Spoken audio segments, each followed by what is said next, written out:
నేను మీ మాతంగి చిరంజీవి, ఎంఆర్పిఎస్ సంగారెడ్డి జిల్లా ప్రధాన కార్యదర్శి.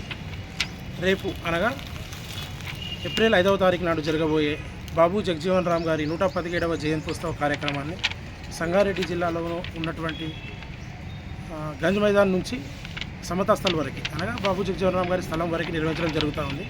కాబట్టి జిల్లా వ్యాప్తంగా ఉన్నటువంటి అన్ని రకాల ప్రజా సంఘాలు కావచ్చు, అన్ని రకాల రాజకీయ పార్టీ నాయకులు కావచ్చు, ప్రజాస్వామికవాదులు అందరూ కూడా ఈ ర్యాలీలో పాల్గొని విజయవంతం చేయాల్సిందిగా కోరుతూ, ముఖ్యంగా బాబు జగజీవన్ రామ్ గారి గురించి చెప్పుకోవాలంటే ఆయన రాజకీయాలలో, భారతదేశ రాజకీయాలలో మేరునగ ధీరుడు. దాదాపు 50 సంవత్సరాలుగా ఓటమి ఎరగని నేత. అదేవిధంగా 30 సంవత్సరాలుగా ఉత్తమ పార్లమెంటేరియన్. ఆయనకు రాజకీయాల్లో భారతదేశంలో ఉత్తమ రికార్డు కూడా ఉంది. అయితే ఆయన జీవితాన్ని మనం చూసుకున్నప్పుడు అనేక రకాల ఉద్యమాలను చేశాడు. ఆయన అనేక రకాల రాజకీయ పదవులు అనుభవించాడు. ముఖ్యంగా 3 రకాలు విభజించవచ్చు. ఒకటి వచ్చి స్వతంత్ర సమరయోధునిగా, రెండోది వచ్చి రాజకీయ నాయకుడుగా, తర్వాత సమాజాన్ని కాంక్షించే ఒక గొప్ప నాయకుడిగా. అయితే ఇంత చేసిన ఒక వ్యక్తిని కూడా కేవలం ఒక కులం కారణంగా, ఈ దేశంలో కులాల సమస్య ఉన్నది కాబట్టి ఆ కులాల కారణంగా తనని ఎంత ఎత్తుకు ఎదగాలో అంత ఎత్తుకు ఎదగనియకుండా, తనకు రావాల్సిన పేరు ప్రఖ్యాతులు కానీ పదవులు కానీ రాకుండా చాలా కుట్రలు కూడా జరగడం జరిగింది.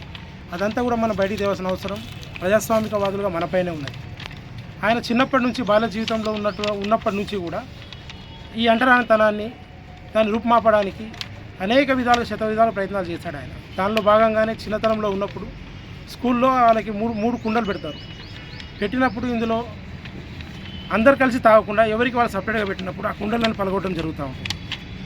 అయితే ఇక్కడ కుండలు పలగొట్టడం మాత్రం మనం చూడకుండా అక్కడ ఉన్నటువంటి కులతత్వాన్ని, అక్కడ ఉన్నటువంటి అసమానత వ్యవస్థను ఆయన రూపుమాపాలని చిన్నతనం నుంచి ఆయన పని కట్టుకొని కూర్చున్నాడని చెప్పి మనం అర్థం చేసుకోవాల్సి ఉంటుంది. అదేవిధంగా ఆయన విశ్వవిద్యాలయంలో ఉన్నప్పుడు మంగలి వాళ్ళు వచ్చి మేము అంటరాని కులాలకు మేము కటింగ్ చేయమని చెప్పేసి అప్పుడు చేసినప్పుడు చాలా పెద్ద ఉద్యమాన్ని కలకత్తాలో ఆయన నిర్వహిస్తాడు. ఆ టైంలోనే మన ఒక ర్యాలీ జరుగుతూ ఉంటుంది. ఆ ర్యాలీకి వచ్చేసి మనకు దాదాపు భారతదేశంలో ఉన్నటువంటి అందరూ కూడా ఆ ర్యాలీలో పాల్గొనాలని చెప్పి సుభాష్ చంద్రబోస్ గారు ఒక పిలుపునివ్వడం జరుగుతుంది. అయితే ఆ పిలుపును కేవలం బాబు జగజీవన్ రామ్ గారు మాత్రమే దాదాపు 35,000 మందిని సమీకరిస్తారు. ఒక 6 నెలల కాలంలో వచ్చి, కేవలం 6 నెలలు అయినప్పటికీ కలకత్తాకు వచ్చి 35,000 మందిని, మొత్తం ర్యాలీ 50,000 మంది అయితే ఒకే ఒక్కడు 35,000 మంది. అయితే దేశం మీద ఉన్నటువంటి ప్రేమ అంత గొప్పది ఆయనకి. దినమంతా చదవడము, రాత్రికి వచ్చి పనిచేయడం ఆయన పని.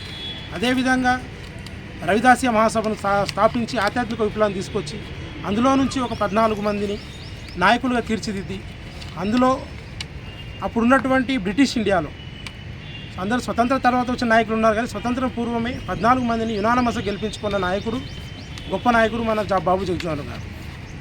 ఆ తర్వాత కాంగ్రెస్ పార్టీ ఈ విషయాన్నంతా గమనించి తనను ఆహ్వానించినప్పుడు ఒక 5 సంవత్సరాల తర్వాత ఆలోచించి ఇందులో పోతే ఎలా ఉంటుంది ఏం లేదని చెప్పేసి తర్వాత 5 సంవత్సరాల కాలం తీసుకున్న తర్వాత కాంగ్రెస్ పార్టీలోకి వచ్చాడు. కానీ చాలామంది ఏమంటారంటే లేదు ఆయన కాంగ్రెస్ పార్టీ ఒక గొప్ప వ్యక్తికి అపోజిట్గా తయారు చేసిందని చెప్తారు. కాబట్టి ఈ నిందలన్నీ మానుకోవాలి. చరిత్రను మనం ఒకవేళ చరిత్ర పురుషుల గురించి మాట్లాడాలన్నప్పుడు ఏది కరెక్ట్ ఏది లేదన్నది మనం మాట్లాడి వచ్చే తరాన్ని చెప్పగలిగితే మన జీవితం సార్థకత అవుతుంది. లేకపోతే భవిష్యత్తులో ఎవరో ఒకరు ఈ నిజాన్ని చెప్పినప్పుడు మనం దోషంగా నిలబడాల్సి వస్తుంది. కాబట్టి బాబు జగజీవన్ రామ్ గారి పైన ఉన్నటువంటి అసత్యం ప్రచారం చేస్తున్నటువంటి అసత్యవాదులు అందరూ గ్రహించుకోవాల్సిన విషయం ఏంటంటే ఆయన ఈ దేశాన్ని సమసమాజంగా చూడాలని కోరుకున్న మహా గొప్ప వ్యక్తి. తనకు రావాల్సిన ఏవైతే ఉన్నతమైన పదవులు కావచ్చు, లేదా తన రావాల్సిన పేరు ప్రఖ్యాతులు కావచ్చు, అగ్రవర్ణాలను పడే వాళ్ళు కుల కారణంగా ఇది చేస్తే మనతో పాటు ఉన్నటువంటి వాళ్ళు, మన కింది కులాలు ఉన్నటువంటి వాళ్ళు, అణచబడ్డ వాళ్ళు ఉన్నటువంటి వాళ్ళు కూడా తనని బయటికి రానియకుండా చేయడం చాలా ఘోరం. ఈ విషయాన్ని సంగారెడ్డి జిల్లా కేంద్రంగా ఉన్నటువంటి ప్రజాస్వామ్యవాదులు అంతా కలిసి కూర్చొని మాట్లాడుకోవడం జరిగింది. అందులో భాగమే ఈ సంవత్సరం నుంచి ఖచ్చితంగా బాబు జగజీవన్ రామ్ గారి పట్ల ఆయన చేసిన సేవల పట్ల అనేకం బయటికి తీసుకొచ్చే ప్రయత్నం జరుగుతూ ఉన్నది. అందులో భాగంగానే ప్రధానంగా ఒక ర్యాలీ అనుకున్నాం. కాబట్టి సంగారెడ్డి జిల్లా, ఉమ్మడి మెదక్ జిల్లాలో ఉన్నటువంటి ప్రతి ఒక్కరు కూడా వచ్చేసి తప్పకుండా ఈ ర్యాలీని విజయవంతం చేయగలిగితే మనం భవిష్యత్తులో ఆయన పైన చాలా రకాల సేవా కార్యక్రమాలు కావచ్చు, ఆయన చేసిన అన్ని కార్యక్రమాలు బయట తీసే బాధ్యత మన పైన ఉంటుంది. మరీ ముఖ్యమైన విషయం ఏంటంటే అంబేద్కర్ గారు, బాబు జగజీవన్ రామ్ గారు ఇద్దరు కూడా చాలా అనేక విషయాలలో కలిసి పనిచేసిన వాళ్ళు. ఈ విషయాన్ని బయట సమాజానికి చెప్పకుండా కప్పిపెట్టి వారిద్దరూ శత్రు శిబిరాలుగా చూపించడం జరిగింది ఇప్పటివరకు. కానీ అది కాదు. బాబు జగజీవన్ రామ్ గారు అంబేద్కర్ గారు బతుకున్నప్పుడు తనతో పాటు నడిచారు. తను మరణించినప్పుడు తన పార్థివ దేవాన్ని ముందు కూడా నడిచారు. అనేక అంబేద్కర్ గారు కూడా ఎవరు శూద్రులు అనే పుస్తకానికి, శూద్రులు ఎవరు అనే పుస్తకానికి బాబు జగజీవన్ గారితో ముందు మాట కూడా రాయించుకున్నారు. ఈ విషయం అంతా కూడా మనం బయట చేయాల్సిన అవసరం ఉంది. ఎందుకంటే అది మనపైనే ఉంది కాబట్టి బాధ్యత. కాబట్టి మీరందరూ కూడా దయచేసి ఉమ్మడి మెదక్ జిల్లా ఉన్నటువంటి అందరూ ప్రతి ఒక్కరు ఈ జగజీవన్ రామ్ గారి 117వ జయంతోత్సవ సందర్భంలో చేస్తున్న ర్యాలీకి మీరందరూ పాల్గొని విజయవంతం చేయాలని కోరుతూ అందరికీ జై క్రాంతివీర్, జై మాదిగ, జై మాదిగ.